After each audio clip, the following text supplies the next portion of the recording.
Cincinnati. Thank you folks for being here. We're going to give you your own personal comedy show. Everybody get their money back? Perfect. Oh, you don't? Okay. Ladies and gentlemen, he's been on, check him out on rooftopcomedy.com. He's been at Go Bananas. Always a pleasure to work with him and see him. Ladies and gentlemen, John Mayhugh. Oh, how is everybody? Thank you, Rob. Great. Yeah, feeling great. I'm feeling great. I'm happy to be here. In fact, I'm happy to be anywhere right now because I lost my job. Oh, yeah, that's always the reaction I get. Oh. But you know, the pathetic thing is I lost my job. My dad is my boss. Yeah. How pathetic is that? It's like, you know, I remember I saw it coming though. I will say I saw it coming because a few weeks ago he had me to dinner and he said, John, I know things are rough at the office right now, but I want you to know this. Your head is on the chopping block, buddy. And you know, what do I say to that? I'm like, well, thanks, Dad. Appreciate that. Can you pass potatoes, please? I want to get as much free food from you as I can before I leave. Yeah. But, you know, a friend of mine came up to me just recently when this happened and said, well, John, you should be thankful for what you have. It made me a little mad because I just lost my job. Like, yeah, I'm real thankful. You know, I'm thankful that the gun shop has a 15-day waiting period, you know? I am real thankful no one can see me cry when I'm locked in my bedroom. I'm real thankful that Mayhugh comes in a six-pack.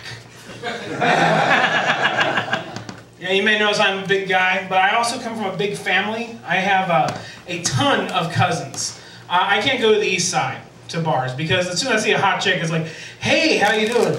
Cuz. Sorry. But, you know, funny story happened about that. Actually, we had a new coworker a few years ago named Ken.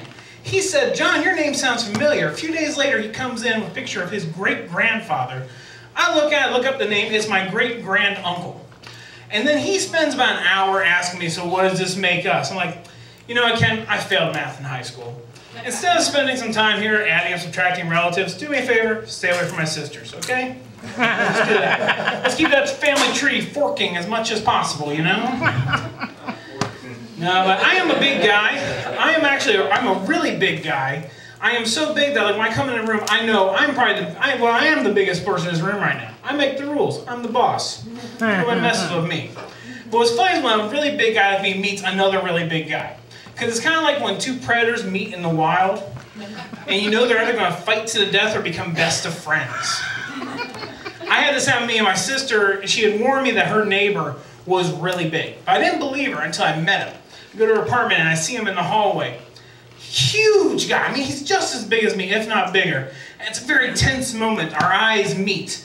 We stare at each other, sizing each other up, literally and figuratively. And then finally I break the silence. I'm like, so how many chairs have you broken? He stares at me right back. 1 armchair, 3 lawn chairs. How about you? 2 armchairs, 4 lawn chairs, and a hammock. And we became best of friends. A few minutes later, I'm like, hey buddy, you wanna go split a cheese log? He's like, split? I know, I'm just kidding, I'm sorry. We'll get you your own.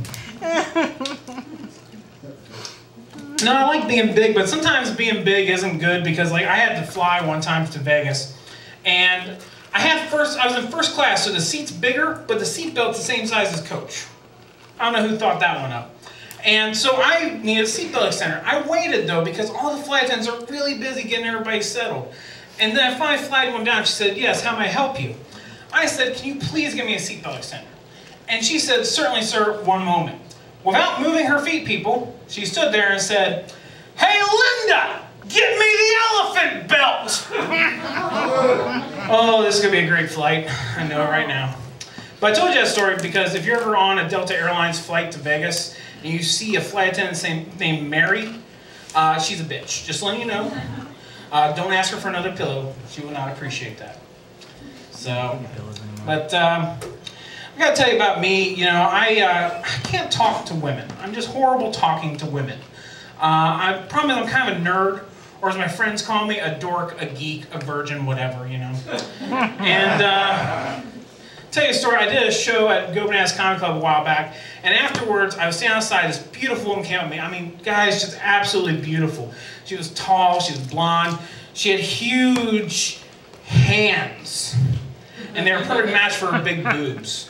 But anyway, she said to me, "I thought you were hilarious." And I was like, "Well, thank you very much. I appreciate that." Then she says, "I'm really thirsty. How'd you go back to my house, help me drink a bottle of tequila?" And every guy's thinking, "Oh, you're in, buddy." Well, my dork brain kicked in at that moment. And I was like, "Well, you know, if you're really thirsty, you shouldn't be drinking alcohol. It'll just make you thirstier. You should drink water, because it'll hydrate your cells. Ooh, better yet, Gatorade, because it has electrolytes in it that'll stimulate your cells. Hey, where are you going? Call me." She didn't call me. She never called. You know, I was watching the news a while back, and it's very dangerous for me to do that because I have a weird imagination.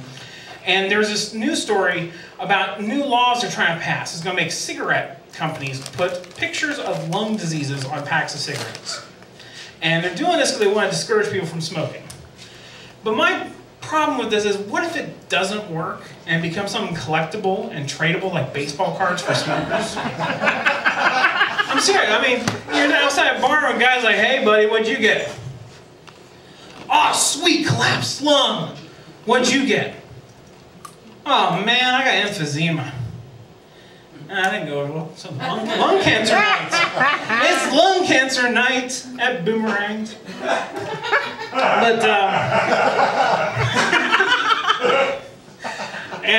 but my other concern is, what if it does work and they start applying it to other products, you know?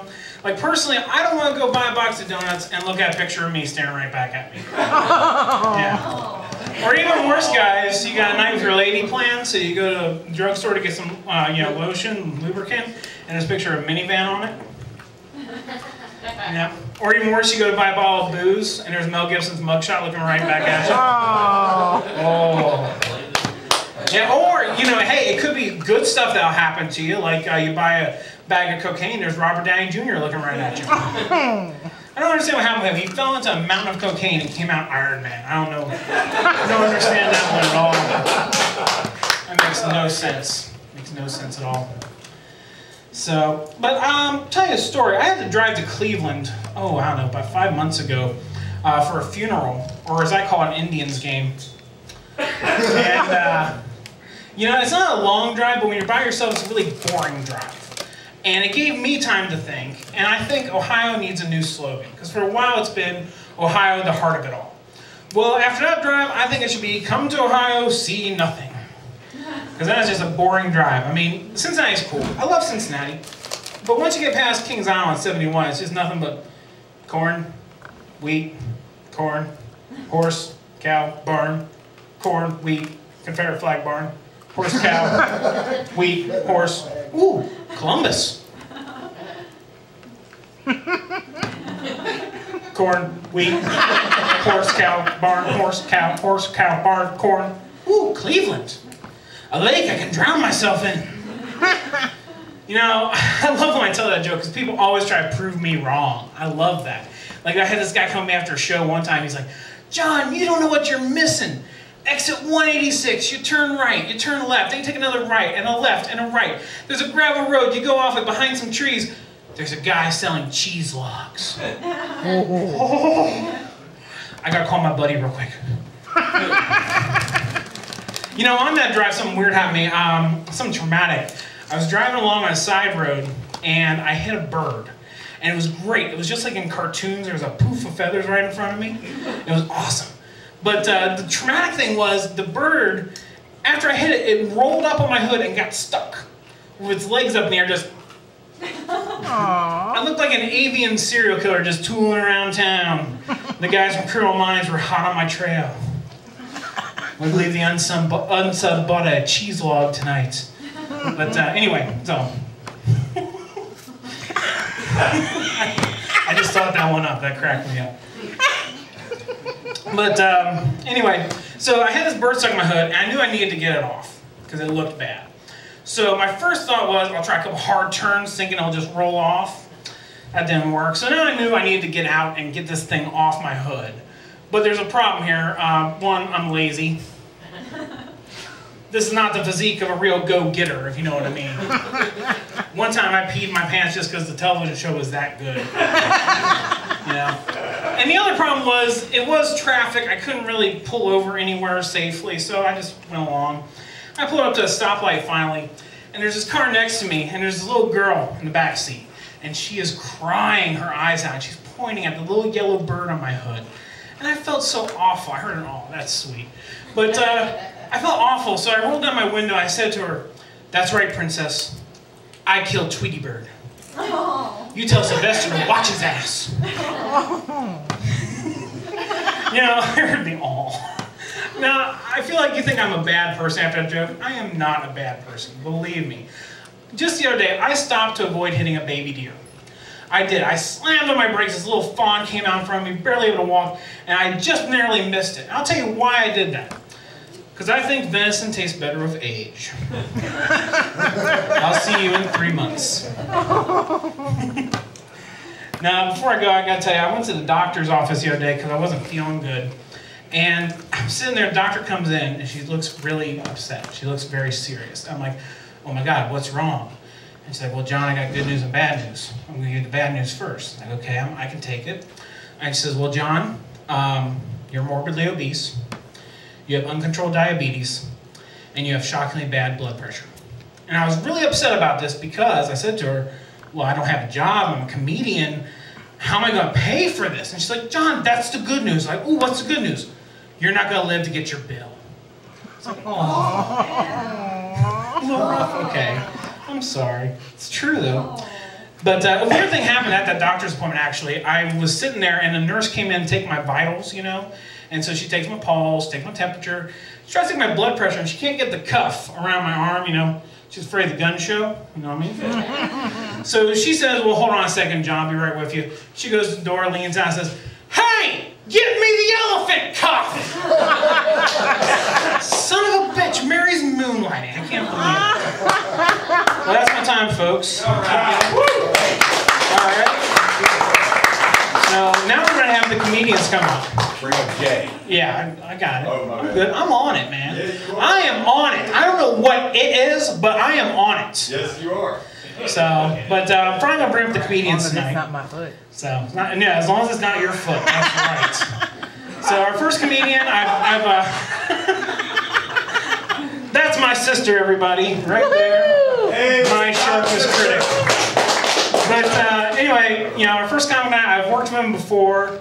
He's a very, very funny man. His name is Jay Armstrong. Let's bring him out here, folks.